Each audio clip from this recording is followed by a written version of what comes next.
जो अब तुम्हारी मैराथन क्लास स्टार्ट हो रही है, तो अब मैंने पहले तुम्हें जो साइन कोस टेन वाले वो तो क्लियर कर ही लियो तुम। अब जो मैराथन स्टार्ट हो रही है इसमें पहला क्वेश्चन तुम्हारा स्टार्ट हो जाएगा। इधर उधर की बात स्टार्ट ना करके डायरेक्ट अपने काम पे फोकस करते। आगे बात समझ में? देखो 306 नहीं, सिर्फ सुनना है, तुम सुनो ध्रुव, ठीक है? 306 और 657। आलोक तुम भी काम मत करना भैया कुछ भी, ठीक है? बहुत महान आदमी बन गए तुम भी। 306 और 657 का एचसीएफ ज्ञात करो। ये क्वेश्चन है 306 और 657 का एचसीएफ पूछ लिया। क्या पूछ रहा है? एचसीएफ। और एचसीएफ का मैंने, जिस बच्चे को एचसीएफ और एलसीएम नहीं आता, मैंने पूरी वीडियो उसकी बना के यूट्यूब पे डाल दी है। एलसीएम और एचसीएफ इससे बाहर नहीं जाने वाला। अब पहली डिमांड सुनो क्वेश्चन की। क्वेश्चन की डिमांड है पहली, ये बताओ क्या क्वेश्चन ने तुमसे ये कहा कि एचसीएफ निकालने के दो तरीके हैं। पहला, एक तो यूक्लिड विभाजन से निकालते, एग्जाम में पूछेगा। दूसरा अभाज्य गुणनखंड से पूछा है। आगे बात समझ में? अभाज्य गुणनखंड से और यूक्लिड से दो तरीके से निकालने। क्या क्वेश्चन ने डिमांड करी कि मुझे कोई सी एक विधि दो? नहीं करी, जो सी विधि तुमसे आती हो उससे निकाल दो। अब इसे निकालेंगे मेरे साथ। अब बताओ यूक्लिड से कर दूं या भाग विधि से करूं? यूक्लिड से करेंगे। तो अगर मैं देखूंगा कि 306 को अगर मैं 657 से भाग लगाऊं, ये तो यूक्लिड विभाजन है। एक बात बताओ, किसी को याद नहीं है 306 का पाड़ा? जाहिर सी बात है, 306 दूनी कितने हो जाएंगे? 612। यहाँ है कितना? 657 की दुगना करके कम तो आ रही है वैल्यू, तो कितना लिख देंगे? 612। 306 दूनी कितने हो जाएंगे? 612। 7 में से 2 गया, 7 में से 2 गया, 5 में से 1 गया, 4, 6 में से 6 गया, 0।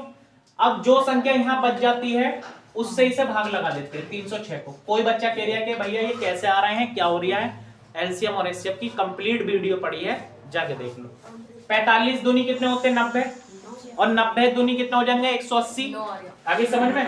90 दूनी कितने हो जाएंगे? 180। तो 45 पंजे कितने हो जाएंगे? ये दिमाग लगाओ जरा। 5 पंजे 25 का 5 हासिल लगे तो 5 चौक 20 और 2 22, 225।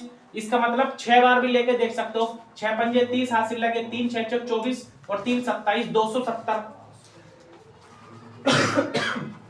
तो 7 बार ले लो, क्योंकि 8 बार तो ज्यादा हो जाएगा फिर। 8 पंजे 40 का 4, 8 चौक 32 और 4 36, 360 ज्यादा हो जाएगा। तो कितनी बार लेंगे? केवल 5 बार। 5 बार। 6 बार क्यों? 5 बार में 330 आ रहा। 6 बार लेके 6 बार 270। 6 बार में कितना आ गया? 270। 6 में से 0 घटाएंगे 6, 10 में से 7 जाएगा 3, यहाँ बच गया 36। अब 36 से किसे भाग लगेगी? 45 को। 36 ही कम 36। 5 45 में 36 गए, कितने बचेंगे? 9। अब इस 9 से भाग लगेगी किसे? 36 को। अब 9 चौके 36। जिस संख्या से भाग कर, जब तक भाग करते रहो यूक्लिड विभाजन में, भाग विधि में जब तक करते रहो, जब तक शेषफल शून्य ना मिल जाए। और किससे भाग करके शेषफल शून्य मिला है? 9 से। इसका मतलब एचसीएफ क्या हो जाएगा? 9। एचसीएफ क्या हो जाएगा? 9। क्लियर?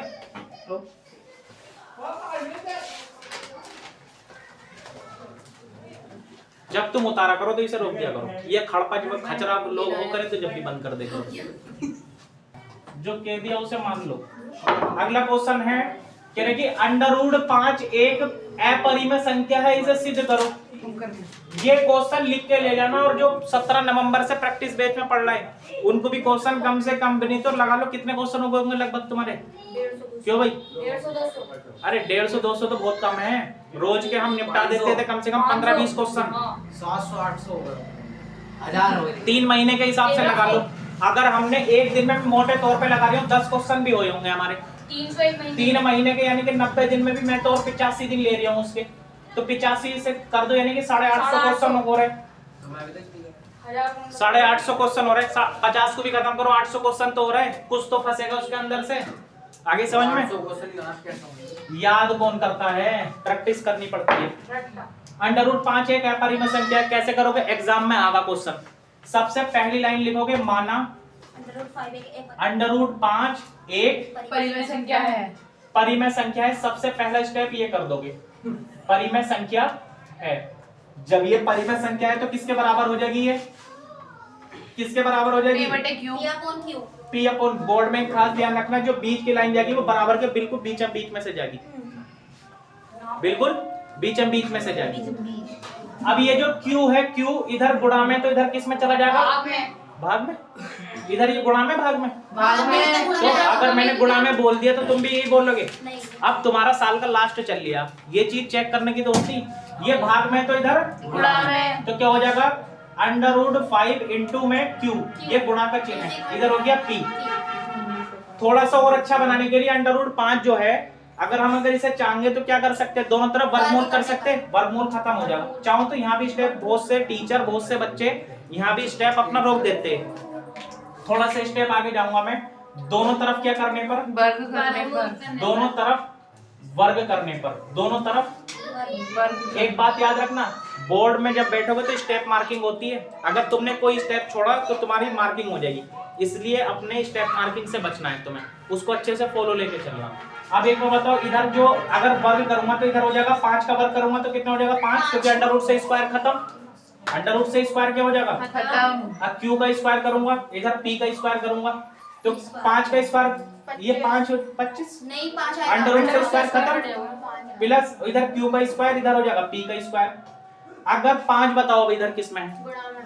इधर किस में जाएगा? भाग में। तो इसके नीचे ये मैं लाइन लिख सकता हूँ कि 5 जो है, 5 P स्क्वायर को विभाजित करता है, तो 5 किसे विभाजित करेगा? P को भी विभाजित करेगा। ये लाइन पूरी लिखोगे आगे जाके, तो बस, और लास्ट में एक लाइन लिख दोगे, अतः ये हमारी एक विरोधाभास कल्पना है कि √5 एक परिमेय संख्या है, जबकि वास्तव में √5 एक कैसी संख्या है? अपरिमेय संख्या। आगे बात समझ में? बस इतनी बात तुम्हें लिखनी है। भैया, हाँ बताओ। वो P स्क्वायर बराबर 5R वाला जो था, कहाँ? इसके बाद जो स्टेप आता है P स्क्वायर बराबर 5R, R जो वैल्यू लेते हैं वो वाला स्टेप। किसकी वैल्यू लेते हो? भैया P। मैं बताऊं, जैसे हमने P को दर्शा दिया ना 5 भाग, मतलब कि उसे काट रहा है, ऐसे ही Q को दर्शा दिया ना, R Q को दर्शा। एक मिनट, तुम ये कह रहे हो कि हमने तुमने R लिया के कहीं है? फिर भैया ये तो हमने लिख दिया, P वो 5 P स्क्वायर को विभाजित करता है, तो 5 भी P को विभाजित करेगा। अब भैया इसके बाद हमें R की भी तो वैल्यू रखनी है, यानी जैसे हमने Q माना P के उसमें, तब R नहीं मान सकते। अंदर बैठो जल्दी से फटाफट। हाँ, कौन Q? R कहाँ है इसमें? ना भैया, जैसे हमने ऐसे 5 को Q को मतलब कि दर्शाया ना, कि भाग करना, ऐसे उसे दर्शा देना। नहीं देना बताया। चलो फिर मिस्टेक। एक तो कंफर्म लेके आओ। बोड़ा प्लस का 10, इसमें तुमसे पूछा है कि इसके शून्य ज्ञात करो। क्या ज्ञात करो इसके? कितने बच्चे ऐसे कंफर्म है जो कर देंगे? मैं। इसे किस तरीके से करोगे? इसको करने के दो तरीके, एक तो फॉर्मूला और दूसरा ट्रिक के माध्यम से। तो इसकी ट्रिक क्या कहती है? पहले तो ये देखो क्या सीक्वेंस में है, पहले a स्क्वायर है, फिर बिना स्क्वायर है, फिर ये है। अच्छा, मैं अगर इसमें a का मान पूछने लगूं कितना है? एक है। b का मान कितना है? -7 और c का मान पूछने लगूं 10। 10। अगर मैं इसमें इस समीकरण के अंदर एक्स्ट्रा क्वेश्चन पूछ रही हूँ, अगर मैंने कहा शून्यकों का योगफल बताइए कितना है? शून्यकों का योगफल और पहले फॉर्मूला क्या होता है तुम बताओ दीपांशु? चुप जा। शून्यकों का योग माइनस तुम बताओ ही बी अपॉन ए। परान। शून्य का योग alpha plus beta is equal to minus B upon A. Minus B upon A. B की वैल्यू कितनी है? माइनस के 7, और ये माइनस ए रहा, और ए की वैल्यू कितनी है? 1, और 1 को हम लिखते नहीं है, माइनस माइनस प्लस 7। हमें कहानी में नहीं घूमना के उसका ये है, पुराने जमाने के मास्टर बुड्ढों से मत पढ़ो, अब पढ़ो अपडेट वाला। आगे बात समझ में? हमारे पास इतना टाइम नहीं है कि वो उसकी वैल्यू उठा के लाओ, उसकी वैल्यू उठा के लाओ। चिंतामणि की नाम खत्म करो। आई बात समझ में? मेरा पहला स्टेप ये रहता कि मैं उस पे नहीं चलता, पता चले यहाँ से लेके यहाँ तक बोर्ड भर दो, फिर यहाँ तक भर दो, बच्चे खोपड़े में ना गई 2 लाइन भी, खत्म। बाद में बच्चों के माँ बाप कहते हैं कि हमारे बच्चे की पढ़ाई समझ, अरे ये भी तो चेक कर लो मास्टर कैसे पढ़ा रही है। इसे समझो जरा, लास्ट वाले की गुणा होगी लास्ट वाले से। तो 1 की गुणा कर 10 से करूंगा, तो यानी कि 2 संख्याओं की गुणा करके मिल गया है मुझे 10 प्लस का 10, और उन्हें जोड़ूं या फिर उन्हें घटाऊं, आना चाहिए मेरे पास माइनस के 7। जब एक संख्या मुझे माइनस की मिल रही तो मैं इसका मतलब बड़ी संख्या को क्या दूंगा? माइनस। अब सोचो वो संख्या क्या हो सकती है? 2 और 5। अगर मैं 2 और 5 तो 2 पंजे 10। अगर मैं इधर रख दूं 2 और 5 तो 2 में से 5 जाएगा तो 3 आएगा माइनस का। मैं इधर भी माइनस दे दो, इधर भी माइनस और यहाँ भी माइनस, माइनस माइनस प्लस 5 और 2 7। यानी कि बड़ी संख्या माइनस है इसलिए माइनस का 7। क्लियर? अब कुछ बचा ही नहीं इस सवाल में। जिसने ये तोड़ लिया वो यहाँ लिख देगा। अब उठा के इसे यहाँ लिख दो, माइनस के 7x हाँ भैया। और प्लस के 10x और बाकी सब भैया क्या कर दिया है? बाकी सब क्या कर दिया? और 2 और 5 लिखा जाता ना। अच्छे अच्छे -2x और मैंने ये उतार दिया, 5x मैंने ये उतारा ये। कोई बात नहीं। चलो देखो हमारे सिखाए हुए बच्चे हैं, यही से तो कहते हैं टैलेंट। अब तुम बढ़िया कर लो। टैलेंट। माइनस के 2x और ये हो जाएगा माइनस के 5x। आगे बात समझ में? देखो जब तुम शुरू में सीखना आए थे तो हम तुम्हें सिखा रहे थे, अब मैंने इधर की संख्या उतार दी, तुमने तुरंत बता दी कि ये वाली उतारो। क्यों? इससे क्या पता चलता कि इसके मतलब ये कि तुम्हारे दिमाग में क्वेश्चन जा रहा है। आगे बात समझ में? मैंने तो यही लिखे थे, बस पीछे से एक बच्चा बोल दिया था कि ये वाले लिख दो, इस वजह से मैंने लिख दिए थे। अब इसे कर दो ब्रैकेट में बंद, कर दिया जी, ब्रैकेट में बंद कर दो, दो दो इन दोनों में से कॉमन छाट दो, x है। भैया x x है। दो में से एक बाहर गए तो कितने रह गए? यहाँ माइनस, एक x से बाहर चला गया तो यहाँ कितने रह गए? 2। अब इन दोनों में कॉमन छाट दो, माइनस अपनी जगह पे क्या आ जाएगा? 5 और 5 बाहर तो x आ जाएगा, प्लस की जगह क्या आ जाएगा? प्लस माइनस, माइनस और 5 दूनी 10। क्या ब्रैकेट दोनों जगह सेम आए? तो इसका मतलब आंसर कैसा है हमारा? राइट। और ये बचे हुए x-5 यहाँ लिख दो, x-5 यहाँ लिख दो। अभी इधर माइनस में तो उधर किस में चला जाएगा?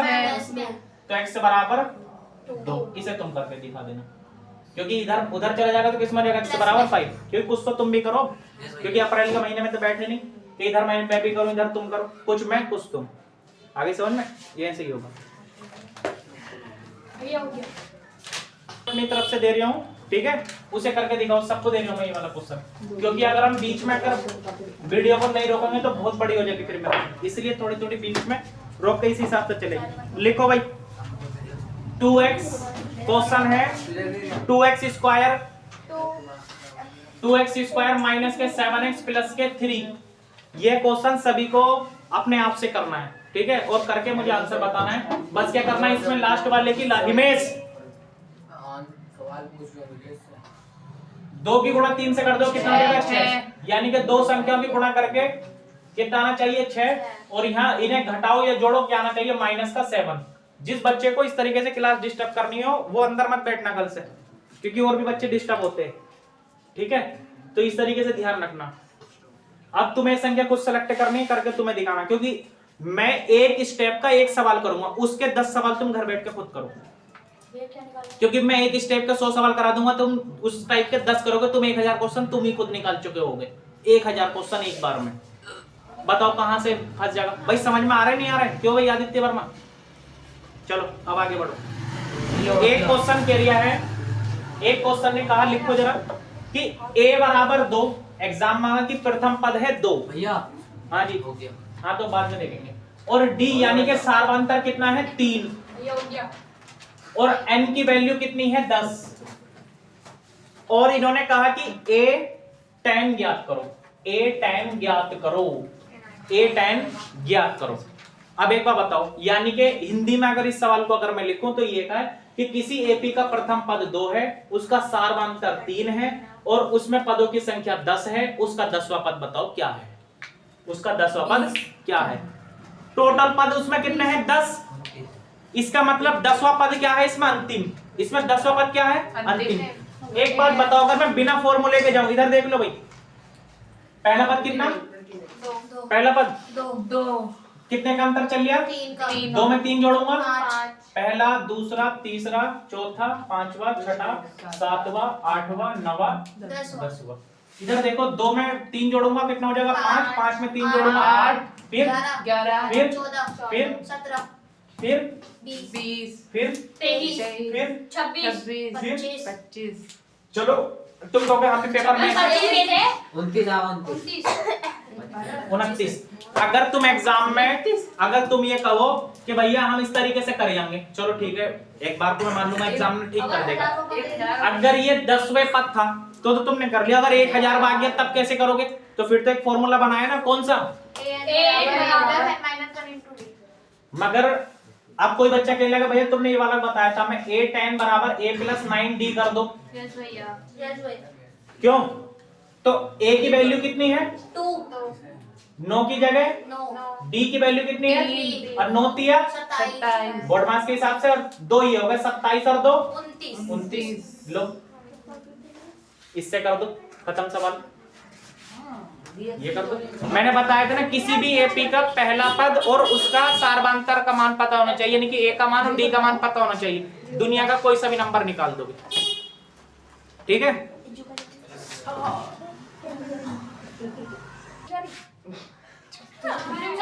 शांत हो जाओ, लिखो क्वेश्चन। कहेगा तुमसे कि 6, 8 और 10 क्या ये समकोण त्रिभुज है या नहीं है? ये समकोण त्रिभुज है या नहीं है, ये तुमसे पूछ लेगा। 6, 8, 10 क्या ये समकोण त्रिभुज है या नहीं है?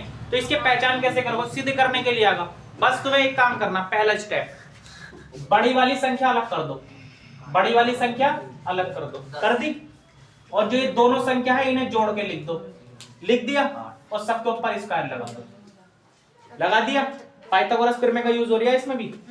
10 का स्क्वायर करो, कितना हो गया?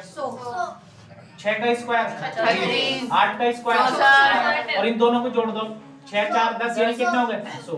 तो 100 बराबर, अगर ये बराबर आ गए, अगर ये बराबर आ गए, कोई भी बड़ी संख्या, कुछ भी 3 डिजिट देगा इस तरीके की तुम्हें कि ये समकोण है या नहीं है, तो तुम्हें क्या काम करना है? जो सबसे बड़ी वाली संख्या होगी उसे सबसे बाहर कर दो, उसे क्या कर दो? सबसे बाहर कर दो। बाकी जो छोटी होंगी उन्हें जोड़ के उनका स्क्वायर निकालो, उसका भी निकालो। अगर ये बराबर आ गए तो ये समकोण त्रिभुज है, और अगर ये 1-2 कम बढ़ती हो जाता तो ये समकोण त्रिभुज नहीं। आगे बात समझ में? ठीक है।